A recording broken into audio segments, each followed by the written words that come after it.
Okay, mayong mudto na usab kinatong tanan, Luzon, Visayas, Mindanao. Mayong mudto Philippines, mayong mudto world, mayong mudto universe. Ana na pud ta mga higala dili atong tulumanon sa kahanginan. Si on air, Kati Kisses on air. O ako lang gihapon kini yung ubos nga alagad, Reverendo Padre Edwin Academia Akab. Abino adlaw na usab karon nga unsa man tarong adlaw. Adlaw karon nga pagsaulog nato sa unsa man birthday. Birthday ba? Okay, birthday yun. Gilayan mo hingala. Birthday sa dili pa di ay ugma pa di ay manghigala ang birthday. Ugma pa ang birthday. Dili karon na. Trilinga kay mahigala, no? Karong adlaw na mahigala birthday ni Monsignor Larry Katubig. Oy, salamat kayo, no? Nga si Monsignor pad nagsaulog karong adlaw sa iyahang birthday. Sa wadyo ko na si Piat mahigala, no? February 2. Ang ato ang celebrant karon mao si Monsignor Larry Katubig. Uy, nahala, no? So happy birthday no ang ato ang Episcopal Vicar din ha sa isla sa Siquijor. Happy birthday naman yun. Karong adlaw usab gisaulog nato ang kining gitawag na to kanabitang Candelaria. Yan, no? Bendita sa kandila, no? Sa presentation of the Lord. Nahala, no?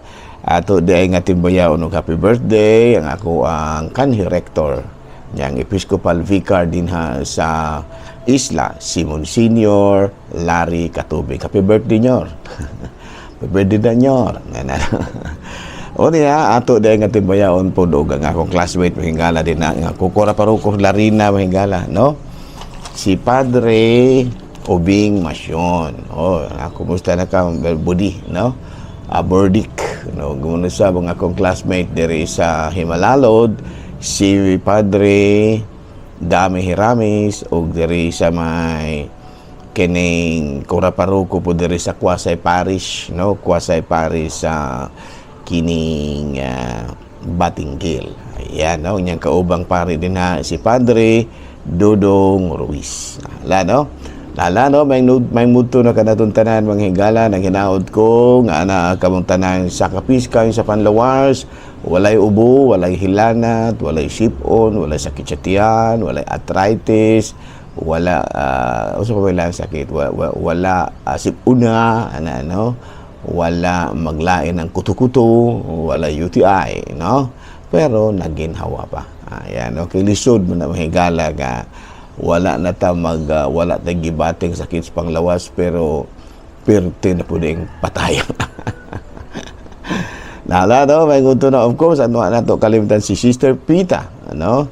Sulamilio man siguro itong apelyido din mo na Sister Pete, no? Nala, no? Padayon ta mga higala sa ato nga mga buluhaton dire gyapon sa atong istasyon DYWC. Ako na nga timbayaon usab og may mudto ang ako ang partner, no, sa pangalagad sa radyo, ang ako ang suod usab nga higala, no, si Sister Pritchie Ombak. Ayan, no. Nala, no, padayon ta mga higala re kita sa CBCP News, balitang simbahan ni ining kamudtuhon. Pilipinhon nga arsobispo nga kanhi Apostolic Nuncio sa Israel nga mao si Archbishop Adolfo Tito Iliana human sa 42 ka tuig niyang pagpangalagad dito sa Israel isip Apostolic Nuncio, gidawat na gyud sa tong talahuron nga Santo Papa ang iyahang pag-retire, no? So congratulations, no, Archbishop Adolfo Iliana. Good luck sa imuhang bagong kinabuhi nga diin usa ka retired Archbishop. Balita manghigala gikan sa Vatican, gitimbaya, no, sa ato ang talahurong Santo Papa ug maayong pag-abot ang mga athlete athletes nga miapil sa nga moapil sa Paralympics dito sa Cortina, Milan, Italy. Ayan, no, kay kuan man lagi doon na may Paralympics, baka nabitaw sa mga medyo may kapansanan sa lawas, pero doon na po sila yung mga sports activities mo na yung Paralympics, no? O niya, magsugod ang maunilang kalihukan, February 6 up to February 22. Ang Paralympics dito sa Cortina, no? Milan, Italy. Maugad to manghigala mga balitang simbahano ni ining kamudtuhon ug arita manghigala sa ato ang Saint of the Day. Bueno, dili Saint of the Day karon. Happy birthday of the day karon manghigala, no? February 2 and 3. February 2 ang ato ang kuan kanang kapistahan mao ang Presentation of the Lord. Ayan, no? Ato pa na Candelaria, bendita sa mga kandila. Niadtong 4th century, adunay usa ka babayi nga mutubag sa pangalan og Etheria, no? Nga niadto siya sa Jerusalem aron sa pag-pilgrimage dito, no? Dito siya sa Jerusalem. O niya sa iyahang journal nga nadiskubrihan niya itong 1887, no, Epiphany, no? Doon ay kuan dito nga sa lugar di ay nga diin natawhan sa atong Ginoo, aduna di ay kalihukan dito, no? O niya adunay procession in honor of his presentation in the temple, no? Mo dai na kapustahan jud karong adlaw higala, no? Nga gipresent ang batang Hesus dito sa templo. Nya sa 8th century, si Pope Sirius inaugurated a candlelight procession, blessing and distribution of candles nga sa ato pa Candelaria. No? So karong adlaw ang ni-approve ini mao si Pope Sirius, no? Sirius, no? Niya ang gitawag kini og gitawag og Candelaria or Presentation of the Lord in the Temple. Ayan, no?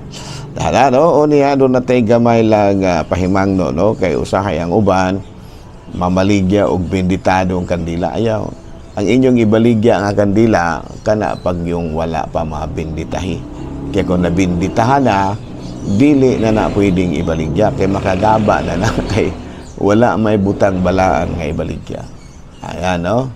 So muna nga karong adlaw may gala sa ako nang ginaingon mao ang kapistahan sa Presentation of the Lord. Nya karong adlaw gitawag natong Candelaria ug gani karong adlaw birthday ni Monsignor Candelario Catubig. Hala, no? Padayon ta manghigala sa ato ang mga buhat tonon. Ari na ta manghigala sa ato ang katikisem. Katikisem na ta. Human naman ang CBCP News, human na po ang kining kuan. Ari na ta sa Pader. Na ako'y silingan, walay simba-simba, pero katoliko. Mutuo man hinuon siya o Ginoo ug unya adto ra kuno sila sa iya magampo. Unsa may imong ikasulti ani? First is ang akong ikasulti ana is maayo kay nagpakabana ka sa kahimtang sa imong silingan nga medyo na kuan medyo wala kay makakumpleto sa mga buluhaton sa ilang pagkakatoliko, no? Kay nang gitawag bito nato sa in English og Sunday obligation. Sakto ginang imo nga, no? Unya, unsa may akong buhaton? Ano, unsa may akong ikatabang? Of course, number one is iampo ginanimo sila. No? Imong iampo, i-lift up sila ngadto sa Dios. Kaya kung basahon nato sa Santiago Kapitulo 5 versikulo 16, therefore confess your sins to one another and pray for one another. Yeah, dapit, no? And pray for one another that you may be healed. The prayer of a righteous person has great power as it is working. Ayan, no? Sa ato pa usag yun sa mga buta nga imong buhaton kung ang imong silingan walay asulod-sulod og simbahan, wala na ampo-ampo, mura og ni sa ilaha pa ng pinulungan ni Lailo na sa iyahang pagkakatoliko. Iampo gina siya. No, prayer, mo guna pinaka-importante. Unya, number 2, setting good examples to them. No, the joy, the religiosity, and your relationship with God. No, kanang good examples ba? Kanang bitang makita nila nga kini ding magsige bitag simba, no? Maayo di ay kayo, magmurag sige ratang malipayon. Kay kung wala mangawhag kag simba unya nagsigi kag muro-muro moingon na ng mga tao ni mong MS Manimba di na lamang kumusimba kay naamang bitaw hinimbahon nagsige man lagi nagmuro-muro sige man lagi di man lagi na managad, no? Sa ato pa kinahanglan you will set good examples to people, no? Nya ang imong religiosity kinahanglan gyud nga matud pa strong kayo, lig-on. Number 2, makita gyud ang imong maayong relasyon sa Dios. Naunya, number 3, kung may prayer sa inyong community, kung musugot siya, ibimbita na, paapila dito. No, kibasin o may mahimo na siya nga ang sa ato pa na kati, o kana bang sinugdanan nga diin ma-involve na siya sa mga kalihukan. Unya, kung doon ay mga seminar, apila siya. Pero katong seminar nga dili mga kuan kana bitang mga seminar nga kana bang mga renewal movements nga makapalig-on sa ilahang relasyon sa simbahan. Kana bang church related seminars ba? No, kana bang kung makakuan sa na mas mulig-on ang iyahang relasyon sa kuan sa simbahan nga kanang musimba. Kaya doon na may uban gud dili pag-unsa ha. Pasensya na alang na itong medyo matamaan. Doon na mga renewal movements nga muhatag og seminar, pero ang loyalty dili para sa simbahan, para sa ilahang organization. No? Gani di mo simba man noon gihapon pero lahi nga kuan. Lahi bitaw nga motive. Kay maumay gisugo sa ilahang kay maumay matud palagi tambag sa ilahang grupo, organization. Muna musimbag yun ko, kay maugi na gisugo sa ako ang kuhan, sa ako ang grupo nga muni, no? Munang musimbag yun ko, kay mugo na amua, ayay sayop maron. No? Nga sa ato pa, ang imuha di ang pagsimba dili tungod kang Kristo, kung dili tungod sa imuhang organization. Dili na siya ron mao. No? Muna balantayan na, no? Mga renewal movements, kay alang church affiliation, sa simbahan, muwi kayo. Pero sa ilahang grupo, makig-away pagani. na mga ingodaan nga mga renewal movements. Ayaw paapila din ha. Mas maay paapilo nimo og mga grupo nga kanabitang church-related gyud, mga kuan, Knights of Columbus, kana malalaki man gani, Knights of Columbus. O kung babae magani, paapila og Legion of Mary, no? Mga nindot na, no? Mga nindot na nga mga grupo kay makapaduol gyud og simbahan, no? Kaysa ako nang ginaingon dunay mga renewal movements nga medyo pod ang loyalty sa ilahang mga miyembro dili sa simbahan, kung dili loyal sila sa ilahang grupo, dili na siya mao. Kinahanglan nga ang loyalty nato sa simbahan gyud, dili sa inyong grupo lamang. Unya, kinahanglan nga imong pasabton kung unsa ang mga benefits kung kanunay kitang musulod og simbahan. No? Matud pa, number 1 is give life. Makahatag kinig kinabuhi. Kaya matud pa lagi, ang kanunay pagsimba, dawaton manato si Kristo. No? Muna nga si Kristo niingon baya nga, ako ang pan sa kinabuhi. No? Sa ato pa, ang imong malig-on ang imong kinabuhi nga Kristohanon, nga spirituhanon kung ikaw kanunay mo simba niya mga lawat ka. Unya doon na kay private audience, no? Doon na kay private audience with Jesus. No? Kana bitang kanang sa imong pagsimba, it's between you and your God. No? Dili ba ingon ba nga mosimba ka niya magsige rag tabi dito sa luyong. Dili maminaw pare. Doon ay uban nga mga tulong mo nang ako sa komedyahan ako ng mga tigulang nga musimba sa akong misa ba. na magmisa ko niya, nakabantay ko nga kining mga gulanga, mga tulog ra. Labi na mabuntag ka ng weekdays. Akong kuan usahay, wit ka ng istorya, mayon ko nga. O mga tigulang, pangatulog na, kay magwali na ko. O mga tigulang, atong hangyoon nga matulog na, kay magwali na ko. Ato raw niya pukawon, ug mahuman ako gwali. dili ba yan, inoon mo tulog? No? Dili ba inoon mo tulog? Yung mga tigulang, palihog, pangatulog na, kay magwali na ko. Sagdira, kay pag human ako gwali, pukawon ra mo. Uy, may ang epekto. Dili na matulog. Ala, no? So, doon na ginangla, doon na private audience with God. And of course, intimate conversation.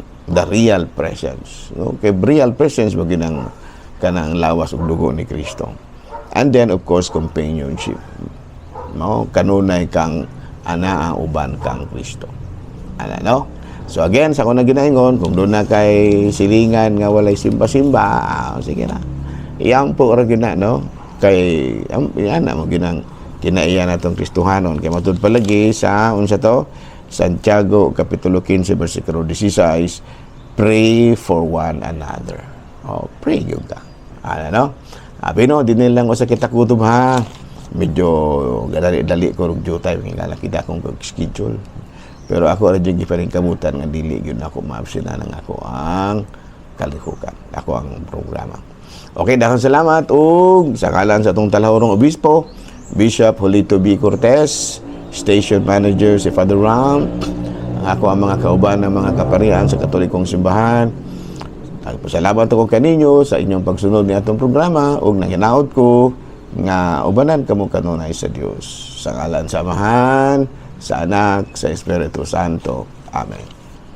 Mayong mudto, Pilipinas.